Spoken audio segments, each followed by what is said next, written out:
특별자치도 강원의 더 특별한 도민들의 이야기. 안녕하세요. 강원특독 인사드립니다. 그럼 특별자치도 강원의 더 특별한 이야기 강원특독 지금 바로 출발합니다.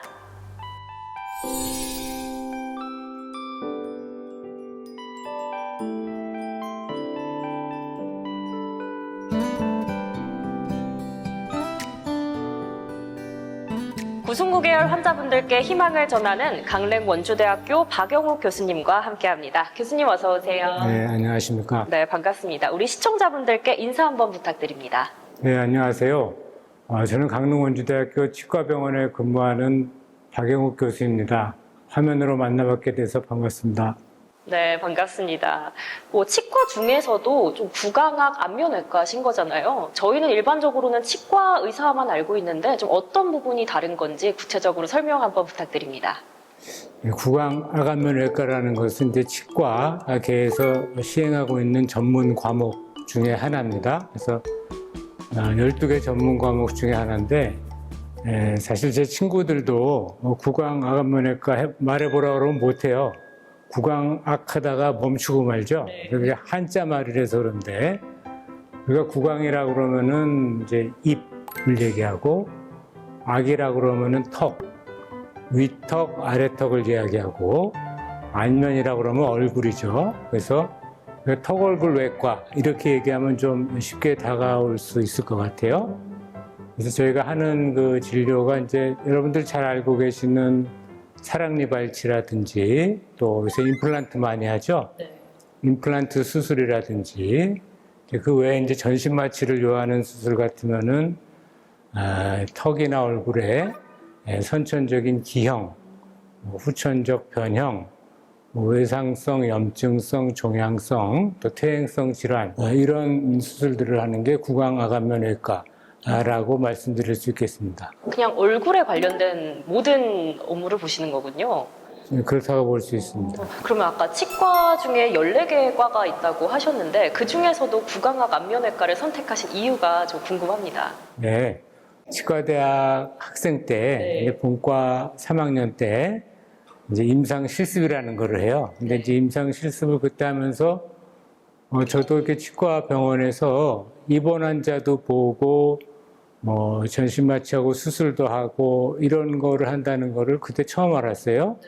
여러 환자들을 이렇게 보는데 그때 이제 아래턱이 많이 심하게 튀어나온다든지 그다음에 또 얼굴이 좀 이렇게 보기 안 좋을 정도로 삐뚤어진 환자들 이런 사람들이 수술 후에 너무 정상적으로 드라마틱하게 좋아지는 모습을 보고 나도 저런 구강암면외과 의사가 돼서 저런 수술을 하고 싶다라고 생각했던 게 계기가 되었던 것 같습니다. 그럼 요즘 전공의들 사이에서 구강학 안면외과의 인기는 어느 정도 되나요?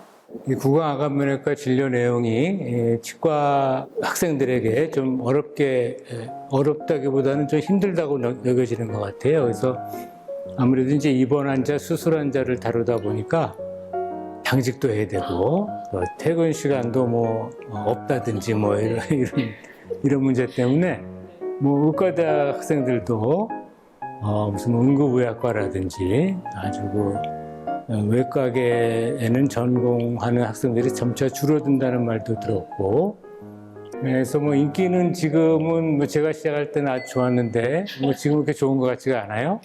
그러면 인기 1위과를 다시 탈환을 하기 위해서 우리 학생 의사분들한테 한번 구강학 안면외과의 매력에 대해서 어필 한번 부탁드립니다. 네, 치과 의사라고 하는 것이 이제 영어 말로 DDS라고 하죠. DDS, 닥터 덴탈 서저리 해가지고 덴탈 서저리, 서저리가 외과죠. 기본적으로 외과계 의사입니다. 치과 의사는. 그래서 우리가 무슨 내과 의사처럼 처방을 통해서 치료하는 게 아니고 모든 치료를 수조작을 통해서 하죠. 그것이 이제 구강암면외과를 전공을 하면 이제 치아에 대한 치료 뿐만이 아니고 좀 더 광범위한 조직에 대한 수술을 할 수가 있고 또 공부할 것도 많아요. 그래서 저희가 기형학이라든지 종양외과 또는 이제 재건외과 또 조직 이식술, 또 조직 재생술, 조직을 만들어내는 거 연구하고 공부하고 연구할 것이 많기 때문에 학생들이 좀 도전 정신을 가지고 수술을 통해서 환자분들의 몸과 마음을 치료하고 자기 자신의 자아 실현을 하고 싶은 학생들에게 아주 좋은 선택이 될 수 있다고 추천합니다. 이렇게 잠깐 이야기만 들었지만 굉장히 매력적인 과가 아닐까라는 생각이 듭니다. 우리가 이제 수술을 배우는 것이 요즘 제가 전공의 학생들한테도 이제 좀 바라는 건데, 요새 우리가 뭐 궁금한 게 있으면은 인공지능, 챗 GPT가 뭐 쉽게 다 가르쳐 주죠. 근데 이 수술하는 임상술기를 배우는 거는 우리가 쉽게 배우면은 내 것이 되지가 않고 쉽게 잃어버리게 되죠. 그래서 제가 생각하기에는 이 수술을 배우는 것은 이 가랑비에 이렇게 옷이 젖어들듯이 이렇게 차근차근히 몸과 마음에 충분한 시간을 가지고 배워야 그것이 익숙함이 생기고, 익숙함이 생겨야 경험 있는 의사가 되고 수술에서 좋은 결과를 이끌어낼 수 있는 그런 것이 되는 것 같아요. 그래서 뭘 배울 때 너무 빨리 배우려고 서두르지 말고 자연스럽게 하나하나 또 책을 보면서 이렇게 차근차근 배우는 게 좋겠다, 그런 생각을 합니다. 그러면 우리 의사 생활은 몇 년 정도 하신 거죠? 제가 치과 의사가 된 것이 1987년이고 구강암외과 전문의가 된 것이 1991년이죠. 그래서 한 40년을 수술하는 치과 의사로 살아온 것 같습니다. 와, 그러면 40년을 그렇게 치과 의사로서 사셨는데 좀 돌아보면 삶이 좀 어땠다고 느끼시나요? 치과 의사의 삶이라고 하는 게 이제 주로 환자들을 진료하는 부분이고, 저는 또 환자들이 잘 씹어 먹을 수 있도록 턱뼈나 얼굴이 잘못된 부분을 잘 바로잡아서 고쳐주는 역할, 수술을 통해서 치료하는 그런 역할을 계속했던 삶이었는데, 그래서 우리 민간 속담에 치아가 오복의 하나다. 아, 맞아요. 들어본 것 같습니다. 이런 말이 있을 정도로 이 치아 건강이 몸과 마음의 건강에 직결이 됩니다. 그리고 생각해 보면은 우리가 먹지 못한다든지 맛을 느끼지 못한다든지 이런 부분이 며칠만 계속돼도 사실은 삶에 굉장한 즐거움과 행복이 없어지는 것을 알 수가 있어요. 너무 괴로울 것 같습니다. 맞습니다. 그래서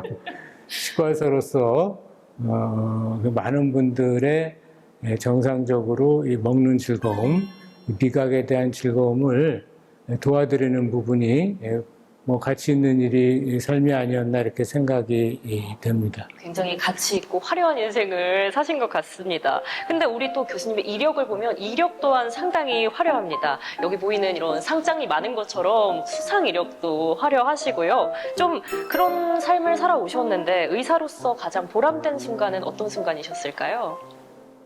수술하는 사람이 보람이라면 저에게 이제 와서 수술을 받은 환자분들의 나름대로의 어려움이 해결이 되고 원했던 결과가 나오고, 그래서 이제 입원하면 일상생활에서 차단이 되잖아요. 그래서 잘 회복이 돼서 정상적으로 또 자신감을 가지고 일상생활로 복귀하는 모습을 지켜볼 때 가장 보람이 있고, 또 이 교육하는 의사로서 보람이라면 아무래도 제가 가르친 학생들이 이제는 다른 대학에 가서 교수도 되고,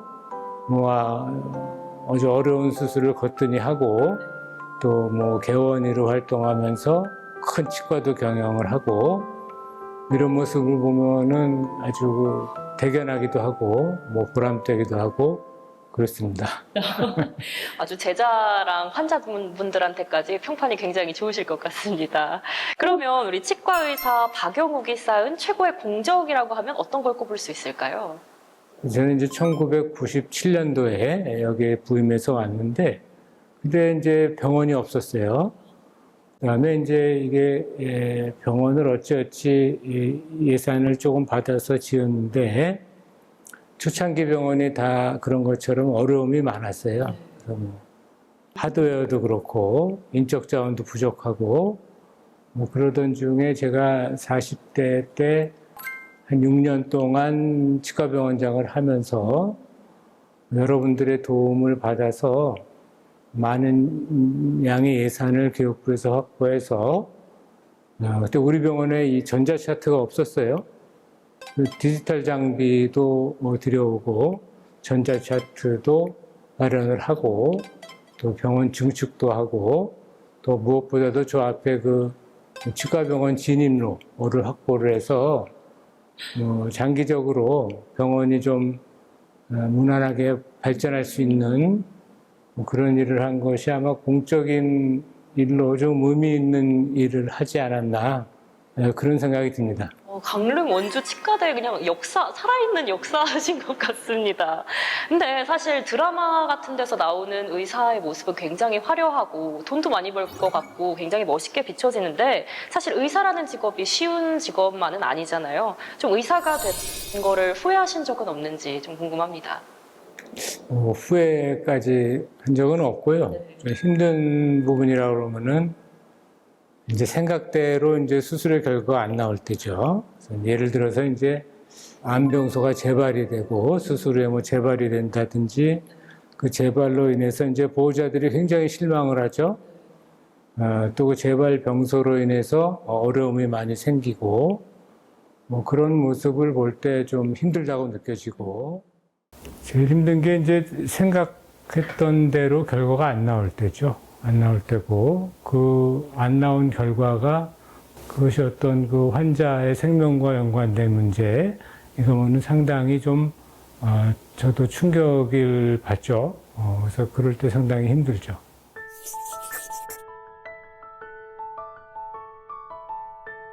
제발 그런 문제가 다시 생기지 않게 철저하게 이제 분석을 해야죠. 분석을 해가지고 저는 항상 이제 그 다음에는 절대 우리가 100%라는 거는 신이 아닌 이상 장담할 수가 없어요. 근데 가능한 하여튼 최소한의 확률로 발생할 수 있게 모든 부분, 뭐 이제 전공의들의 해야 될 일이라든지 제가 해야 될 일, 또 병동 간호사들이 해야 될 일 이런 것들을 다시 다 짚어서 철저하게 대비를 해야 되는 것 같고. 근데 아내분도 치과 의사시라고 들었는데 좀 같은 직업의 배우자를 둔 장점과 단점이 있을까요? 네, 저희 집사람도 치과 의사입니다. 그래서 지금 개업이로 진료하고 있고 뭐 여러 가지 진료를 하는데 동반자이면서 진료를 하다 보니까 할 이야기가 많아서 좋은 것 같아요. 그래서 굳이 뭐 장점이라면 제가 이제 뭐 아까 말씀드린 것처럼 힘든 순간이나 이런 고충이 있을 때 잘 이해를 해주고 저희 치과 의사들 직업병이 있어요. 항상 이렇게 구부러뜨려서 일을 하기 때문에 이 목이나 허리 여기 이제 불편한 것이 좀 생기죠. 오랫동안 하면 서로 이제 하다 보니까 이 정확하게 아픈 곳을 찝어서 마사지에 이런 장점이 있어요. 네, 바로 여기다. 단점이라면은 제가 뭐 구강암내과 의사로 뭐 대단한 수술을 하고 꽤 뭐 대단한 일을 하는 것 같은데 월급이 적다 이렇게 말할 때 네, 좀 섭섭하죠. 제가 그 레지던트 3년차 때 우리 집사람하고 저하고 4년 차이가 나요.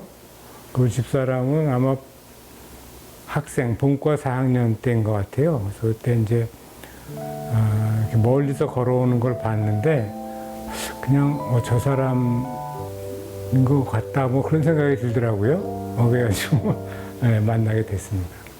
근데 정년을 2년 정도 앞두고 계신다고 들었습니다. 좀 오래 해오던 일을 그만두는 게 좀 쉽지가 않을 텐데 좀 심경은 어떠세요?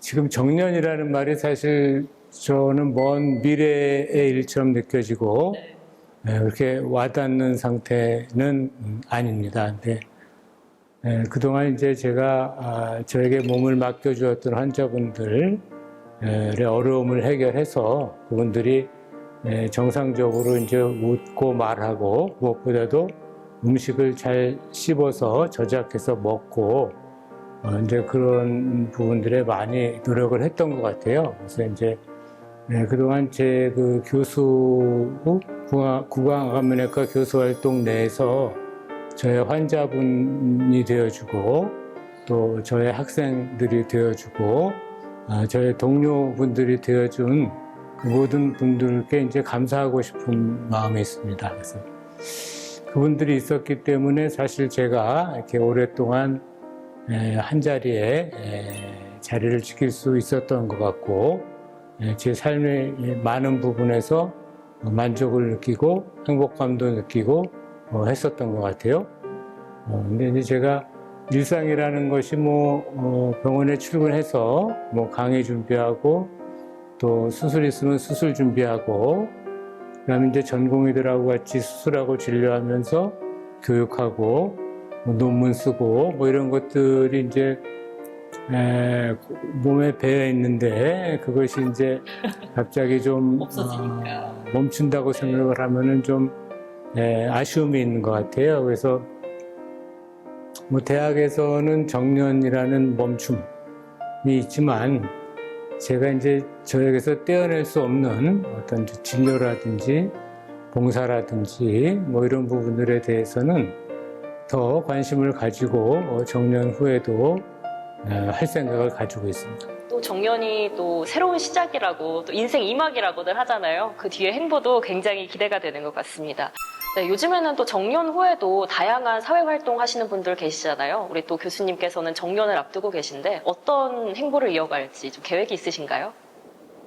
네, 제가 이렇게 돌이켜 보니까 처음에 제가 인생의 한 30년 정도는 부모님 밑에서 이렇게 여러 가지 배우면서 지냈고, 그 다음 지금까지는 가정을 이루고, 그 다음에 구강암면외과 교수로 살아왔던 것 같아요. 그래서 이제 그 다음 30년을 인생 3막이라고 생각했을 때, 제가 이제 저 자신과 함께 살아야 되지 않겠나 그런 생각을 했어요. 그래서 제가 어떤 활동을 하던, 진료를 더 하던, 취미 생활을 하던, 사회 활동을 하던, 봉사 활동을 하던, 그것이 이제 나에게도 도움이 되고, 동시에 다른 사람들에게도 도움이 되는 그런 활동을 하고 싶습니다. 조금 더 교수님 스스로를 돌아보는 그런 시간을 가지시는 것 같습니다. 그러면 치과 의사로서도 당연히 여러 가지 활동을 하셨고 또 대학 교수로서도 후학 양성에도 굉장히 힘쓰신 걸로 알고 있는데